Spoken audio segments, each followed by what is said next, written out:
Bonjour, je suis Laïs Farah, chargé de cours en Histoire et Sciences des religions à la Haute École pédagogique du canton de Vaud, et je vous propose aujourd'hui une capsule vidéo sur l'historicité des figures religieuses.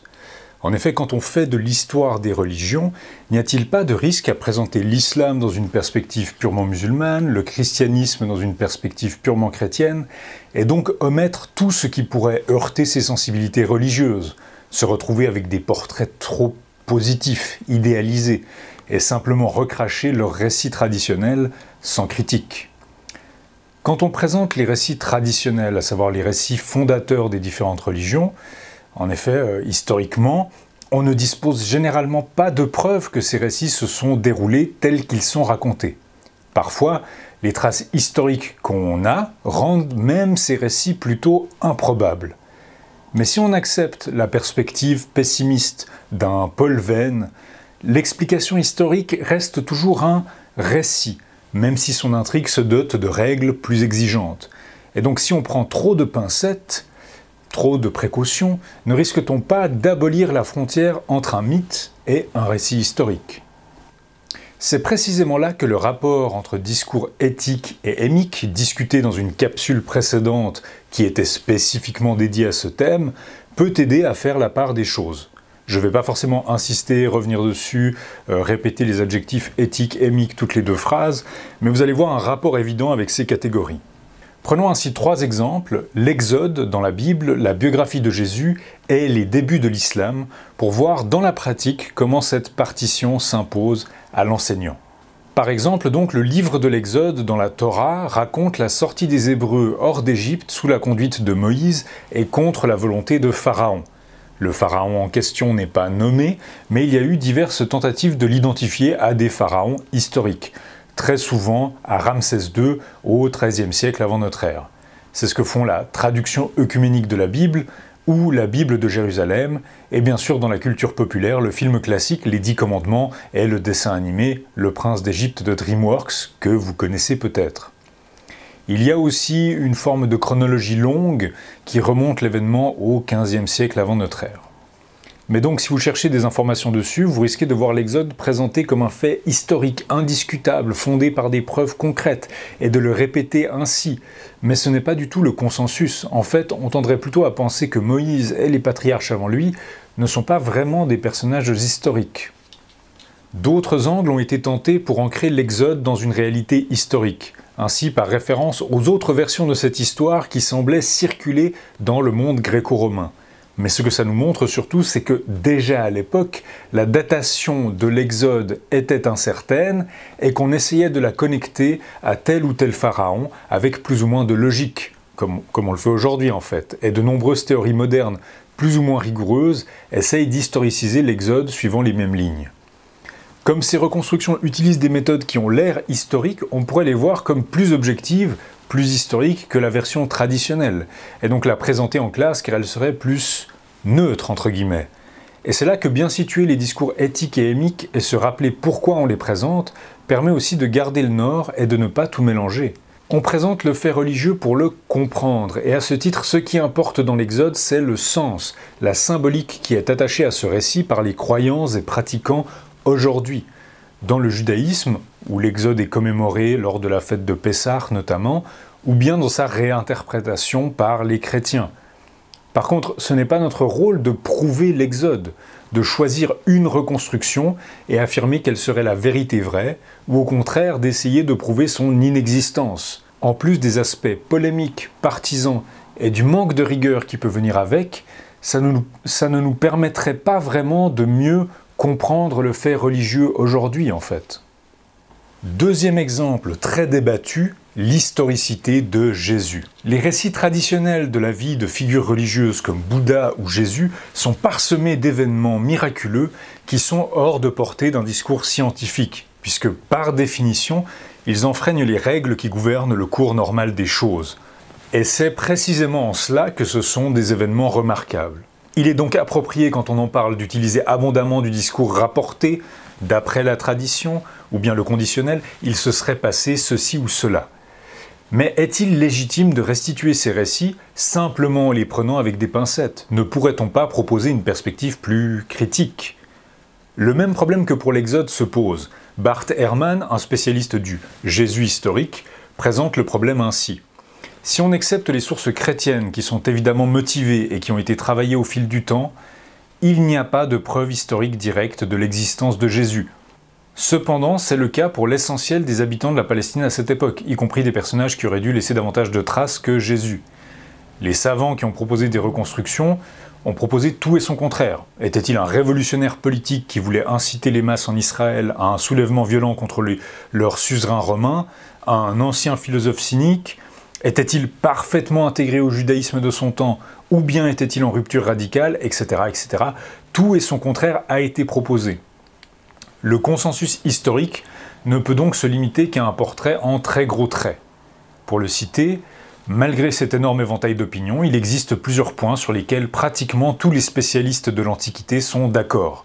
Jésus était un homme juif, connu pour être un prédicateur et un enseignant, qui a été crucifié, une forme d'exécution romaine, à Jérusalem pendant le règne de l'empereur romain Tibère, lorsque Ponce Pilate était gouverneur de Judée. C'est le point de vue de presque tous les érudits qualifiés de la planète. Et sa prédication avait probablement un caractère apocalyptique, il annonçait la fin du monde, mais même ça reste débattu, ce serait vraiment pas surprenant, mais comment le prouver avec certitude, c'est difficile. Je dis donc consensus car pour l'heure la plupart des spécialistes sont d'accord sur le fait que Jésus de Nazareth aurait existé, et qu'on ne peut pas dire grand chose de plus sur lui. Cependant, il faut noter qu'il y a un retour du mythicisme, chez des chercheurs comme Richard Carrier, qui avancent que Jésus était un personnage entièrement, complètement légendaire. Ce courant va peut-être gagner du terrain prochainement avec de meilleurs arguments, mais même eux ne sont pas tout à fait d'accord sur comment prouver son inexistence exactement et qu'est-ce que ça implique pour notre connaissance de cette période.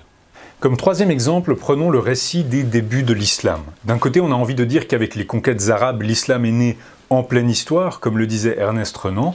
Ainsi, le prophète Mohammed lui-même et ses proches sont attestés d'assez près. Pas toujours directement, mais c'est au point que même un polémiste qui attaquait l'islam en se demandant si Muhammad a vraiment existé, dans un livre médiatique et polémique, eh bien, il était obligé de conclure que son existence elle-même était très probable. Contrairement à d'autres figures religieuses, l'écheveau de l'histoire se referme très vite sur la vie de Muhammad.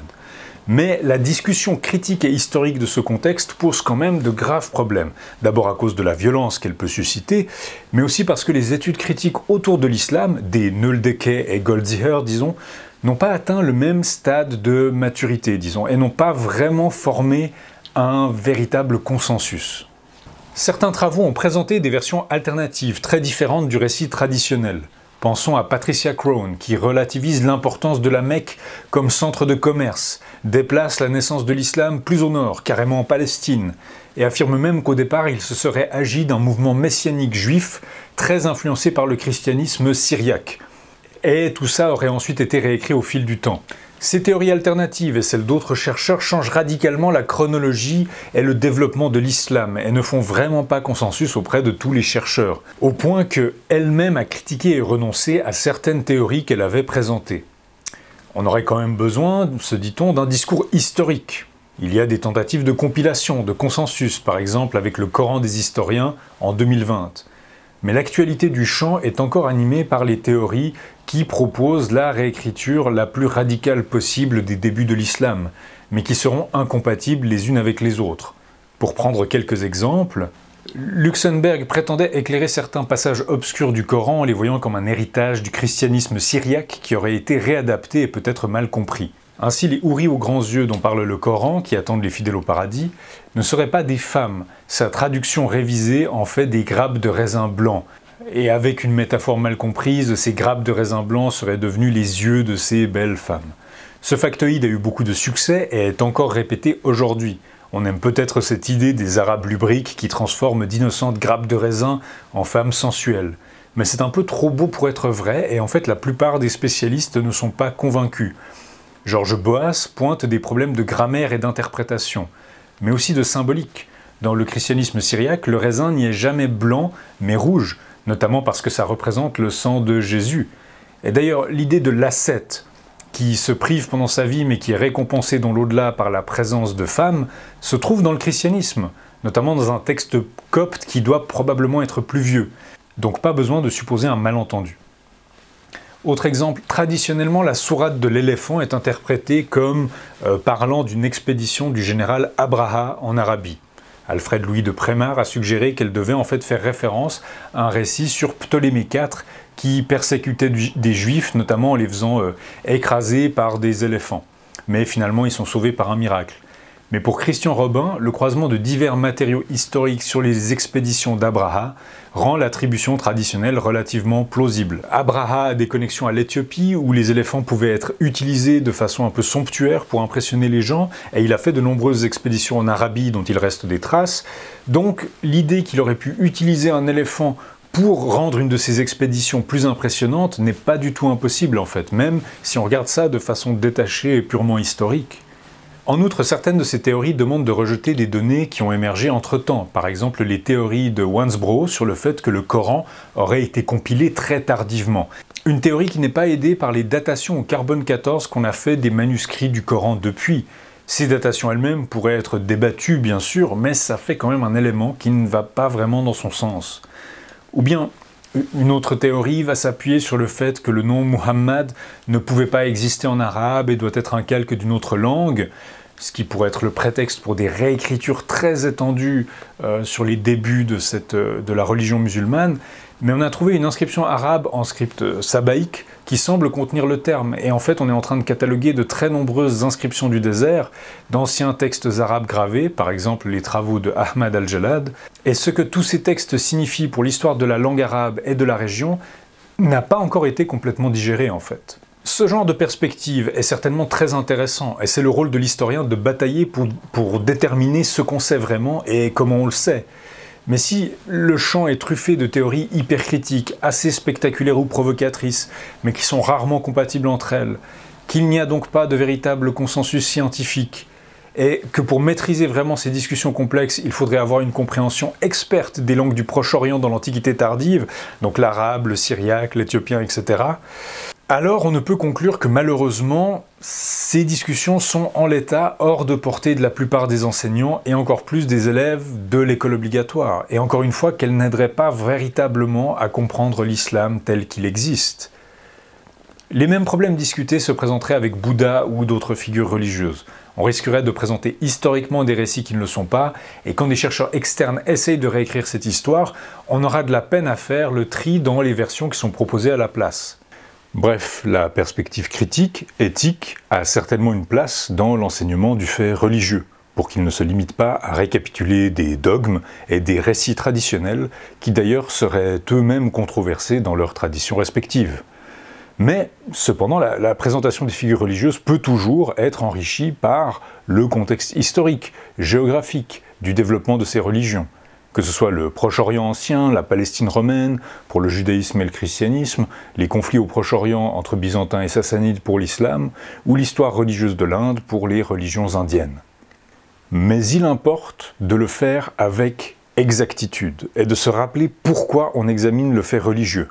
Pour des raisons de culture générale, pour mieux comprendre comment cela peut guider l'action et les normes de milliards d'individus sur Terre, et à ce titre, dans une perspective pluraliste, il importe de nuancer les discours religieux orthodoxes par des discours et des outils scientifiques, historiques, sociologiques. Le but n'étant pas en soi de conduire une polémique religieuse ou anti-religieuse d'ailleurs, mais de développer l'esprit critique et les méthodes rigoureuses propres à toutes les sciences, sciences dures et sciences humaines, qui sont enseignées à l'école.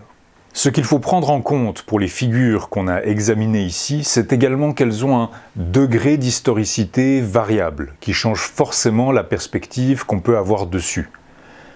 Comme on l'a dit, pour Muhammad en particulier, mais aussi pour Jésus ou Bouddha, le consensus historique est qu'ils auraient existé, ou en tout cas que les traces du début de leur religion, qui sont parvenues jusqu'à nous, sont cohérentes avec l'hypothèse qu'il y a eu un prêcheur ou un fondateur qui a effectivement lancé un mouvement religieux à peu près quand la tradition nous le raconte.